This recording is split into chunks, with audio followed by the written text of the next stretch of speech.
এক ব্যক্তি তার স্ত্রীকে বলল তুমি তালাক, তোমার বাবা মা তালাক, তোমার 14 গোষ্ঠী তালাক, এই কথা 2 দিন বলল। এখন তার স্ত্রী তালাক হবে কিনা?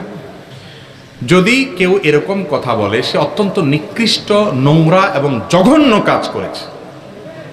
তালাক হওয়ার ক্ষেত্র হলো তার স্ত্রী। নিজের স্ত্রীকে কেউ তালাক দিতে পারে, এভাবে বাপ মা তুলে তাদেরকে তালাক দেওয়া এটা অসভ্যতা, এটা অভদ্রতা, অসৌজন্যতা, এটা নোংরামো। এটা কোনো মুসলমানের ভাষা হতে পারে না। আপনার স্ত্রীর সাথে আপনার বনিবনা হচ্ছে না, তার বাপ মা আপনি কেন তুলবেন? তারা তো তালাকের পাত্র না। বিয়ে তো স্ত্রীকে করছেন, শ্বশুরের করেন না, তাহলে বাপের তালাক কেন দেন? যারা বিয়েই করেন না তারা তালাক কেমনে দিবেন? কিন্তু আমাদের দেশে এখনো অনেক মানুষ আছে তালাক দিতে গেলে 3 না, কয় 3000 তোমার 14 গোষ্ঠীর বাপ মারে তুলে। এই মানুষগুলো হলো এক কথায় ফাসেক, গুনাহগার, পাপিষ্ট, অপরাধী, খারাপ মানুষ। আল্লাহর কাছে এরা খুবই অপছন্দের মানুষ।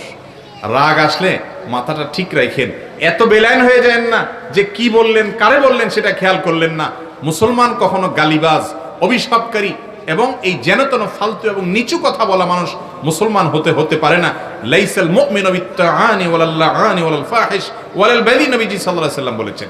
এজন্য নিচু কথা মুসলমান বলতে পারে না, এরকম বলা যাবে না। তালাকের বিষয়ে একটা কমন কথা বলে রাখি ভাইরা, যারা যুবক আছেন বিবাহ করবেন তাদের জন্য দরকার, যারা বিবাহিত আছেন তাদের জন্য দরকার। সেটা হলো খবরদার, তালাক অত্যন্ত ডেঞ্জারাস একটি বিষয়। ইসলামে তালাকের চাইতে ভয়াবহ কোনো বিষয় আর খুঁজে পাওয়া কঠিন। এই অর্থে ভয়াবহ যে তালাক যদি আপনি দুষ্টমি করে হাসতে হাসতেও দেন, তালাক হয়ে যাবে। সালাসুন জিদ্দুহুন্না জিদ্দুন ওয়া হাজলুহুন্না জিদ্দুন, 3টা কাজ সিরিয়াসলি করলে যা হয়, হাসতে হাসতে মজা করে করলেও তা ঘটে যায়, ঠেকানো যায় না। পরে আফসোস করবেন কোনো কাজে আসবে। অনেকে আপনাদেরকে ফতোয়া দিবে যে রাগের মাথায় তালাক দিলে তালাক হয় না। এটা ভুল ফতোয়া। রাগের মাথায় তালাক দিলে তালাক হবে না মানে তালাককে মানুষ হাসতে হাসতে মহব্বত করতে করতে ভালোবাসার চোটে দেয়? তালাক তো দেয়ই তো রাগের মাথা।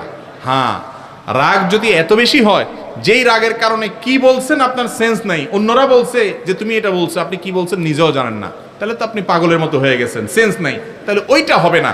কিন্তু আপনি জানেন কি বলছেন, কিন্তু রাগের চোটে বলছেন, তালাক হয়ে যাবে। এই জন্য যারা বিবাহিচ্ছুক অথবা বিবাহিত, আল্লাহর ওয়াস্তে স্ত্রীর সাথে ঝগড়া হয়, প্রয়োজনে একটা ধাক্কা দিলেন, প্রয়োজনে একটু শক্ত কথা বলেন, খবরদার তালাকের কথা মুখ দিয়ে বাহির করবেন না। বেশিরভাগ মানুষ তালাক দিয়ে এরপরে হুজুরের কাছে আসে, বলে হুজুর দিয়া ফেলাইছি, বলে ফেলাইছি, কি করবো, ইচ্ছাকৃত বলি নাই। অনেকে বলে যে রাগের মাথায় বলে ফেলছে, অনেকে বলে যে আসলে আমার উদ্দেশ্য ছিল না, অনেকে বলে যে আমি এখন তওবা করতে চাই।